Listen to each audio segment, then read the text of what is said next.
So the other day, my wife and I noticed that the IKEA TRÅDFRI light system that we have in our laundry room basement stopped working. So that tells me that it's time to replace the battery on this controller. It's not too hard to do, so let me show you how to go about doing it. First things first, obviously, you need to take the TRÅDFRI controller off of the magnetic wall mount.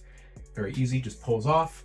Then you're going to need a square object to fit in through the opening inlet on the back, which I use the back of some pliers to do, but if you have a smaller flathead screwdriver, that would work as well. Then once the back is off, you're going to want to remove the CR2032 battery out of the battery holder. Again, a small screwdriver or the back of a pair of pliers will get that loose and opened up for you, and then you can pull that out. I thought we had some more CR2032 batteries at home, but I didn't, so I had to run out and get a pack.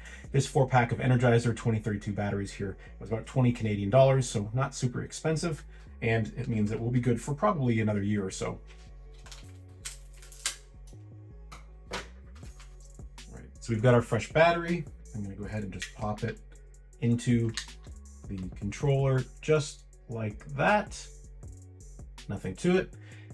And then we will put the backing back on the mount. Let's take it back downstairs and we'll be good to go. Now, if for whatever reason yours doesn't automatically just begin working again, there is actually a resync or reconnect button here in the back that you can press just like that.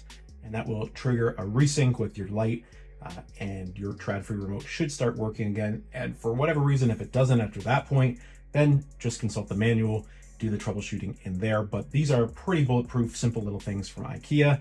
So for the majority of people, after doing the replacement of these batteries, it's just going to work good as new. So thanks for watching this quick, straightforward tutorial. If you found it helpful, please leave a like, a comment, and maybe consider subscribing for more future how-tos for some home gadgets. We'll see you in the next video.